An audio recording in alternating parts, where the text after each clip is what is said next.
my name is Forrest Townsend, and in this video we're going to be looking at how I have doubled my search traffic in the last 3 months on one of my sites without really spending a penny on SEO, backlinks or anything like that. So this is my Google Search Console. I'm purposely hiding half of the screen. I don't want to spend time editing the video and hiding my domain. And I've also obviously put something at the top there to obscure the domain that is showing, just for privacy of the site.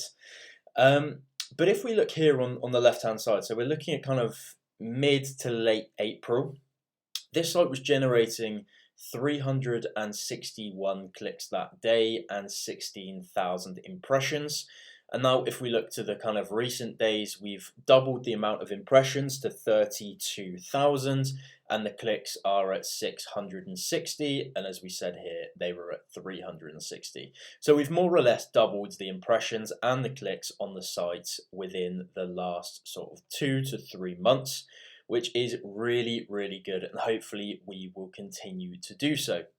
But I'm going to break down everything we've done to actually achieve this in a really competitive your money or your life niche. Obviously the ad rates are really high, affiliate commissions are huge, and it's a very competitive space to be in. So this all really comes down to 3 different things that we did here to grow that site nearly 100% in a few months. Firstly, low competition search terms, which we'll cover in a second. That's combined with writing high quality SEO optimized content, which again we'll cover briefly in a minute, and content velocity. Okay, so let's start with step 1, which is actually finding the search terms you are going to write about. Now this isn't as simple in my opinion as using sort of Ahrefs or any other tools. Firstly, I like to do things for free, so I try and avoid paid tools, but secondly, a lot of the industry use these paid tools to find low competition search terms, meaning that you're all looking at the same thing, which I don't think gives you much of an edge, especially if they've got more money, more experience, a larger site. Even if you find a really low competition search term, if someone also finds that and they've got a bigger budget than you, there is a chance that they will outrank you even if your content's quite good. Okay, so I like to do things manually when it comes to finding my low competition search terms, and I'll give you an example of this here. So I've searched the search term how to shot blast Rust. Let's assume your site is in the Rust blasting niche, or the sort of DIY niche, I guess.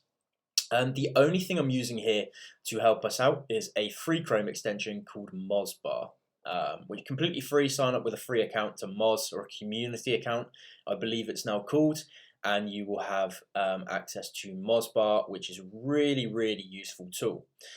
So I wouldn't necessarily try to rank for this, purely because we're looking for more search terms to rank, and I'm sure if you owned a site about shot blasting Rust, you'd have already written a pretty comprehensive guide on how to shot blast Rust. So we're talking about later down the line. Now for this, I use the people also ask feature in Google, where Google is literally suggesting what other people are searching for, which gives you an idea of other content to write that's a bit more niche, I guess, and sort of longer tail informational queries than something so broad as to how to shot blast Rust. And then we just start scrolling through. So this is what I do, and I take a look at a few different things here. So I take a look at the amount of inbound links.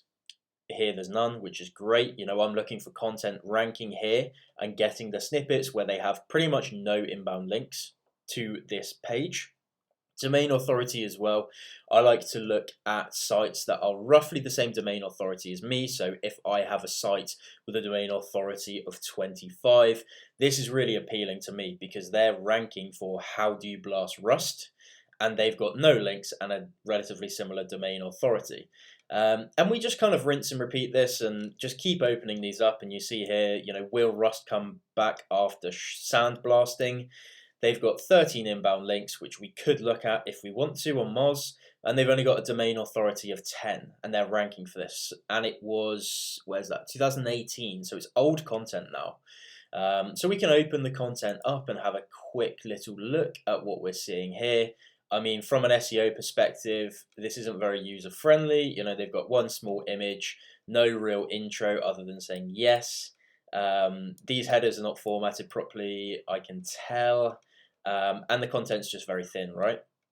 So this isn't great content. If we're looking at high quality content, we're going to walk all over content like this. So I would probably then just search the actual long tail here in the search results and see what's coming up. And what have we got here? We've got this site, which has a domain authority of 25, which again is pretty low, and again pretty thin content, so I'm not overly concerned here. And this is brilliant. So we've got a forum here. This is a forum, and another forum, and a third forum here. So any forum content is called user-generated content. That doesn't rank very highly compared to a really strong piece of content that you've written. So we know that we could easily outrank the forum content with good content and potentially get that Google snippet as well. So there we go, we've already got our article to write. Now I literally rinse and repeat this and get a list of maybe 50 or 60 articles at a time, write all of those, and then on to the next. So that is how we find low competition search terms. In terms of high quality SEO optimized content, I think that's another video in itself. I'm from Content Flows. I own a content writing business. This is what I do with most of my time. We write for niche sites, small brands, and business owners. And yeah, I mean, obviously we've developed lots of SOPs over the years to write really high quality SEO optimized content, and that in itself would take me hours to explain. More than happy to do so, but that will be another video coming soon. If you're not familiar at all though, I would look at some examples in the industry, like Matt Diggity. Have a look on his site and have a look at how he writes his content. He's a great example for how to build some SOPs within your content writing. And by high quality, I'm not meaning AI written content. I don't believe AI is the answer, and you will still struggle trying to compete even in small niches using AI driven content. And then last of all, we've got content velocity. So in the example I showed you here, we were uploading one article per day. Okay, so this is over the span of maybe 3 months. So we're looking at 90 bits of content that have been uploaded. So it's taken 90 bits of content to double our site in terms of getting us another 16,000 impressions per day. Okay, so this kind of snowballs content velocity. You've seen a lot of as they call them, fat graphs, I'm sure, where traffic absolutely snowballs. And like I say, I'm in a very, very competitive niche with that site specifically, and it's a your money, your life niche, as I say. So there is much more competition than you would see in these kind of hobby niches. And if I was in a hobby niche, I expect the traffic would have increased even more exponentially than it has. But when it comes to content velocity, I see so many people uploading kind of 3-4 posts per month and wondering why their sites aren't growing. You know, even if you've got a really large site, that's not enough content. If you want to really, really move the needle, I would suggest minimum of one piece of content per day, whether you're outsourcing that to people like us at Content Flows, whether you are using AI, again, I don't recommend, but if you are, that's fine. Or if you're using other writers or writing yourself, however you're doing it, you can schedule content within WordPress to be uploaded daily.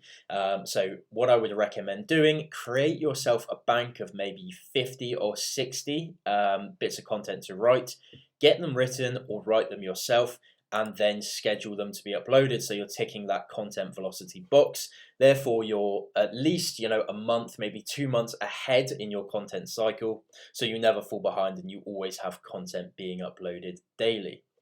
And during this whole process of doubling the site's traffic, we did not use any backlinks. Obviously, we generated a good amount of organic backlinks through our high quality content, but we didn't actually go out and try to create any backlinks ourselves.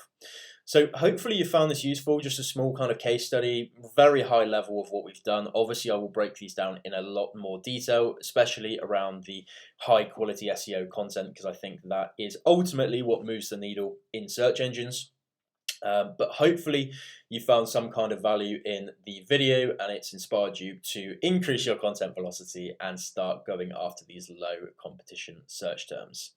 As I said previously in the video, my name is Forrest from Content Flows. If you need any content written or want high quality, consistent content written in-house by people that clearly know what they're doing, do let me know or visit the site and we'll take it from there.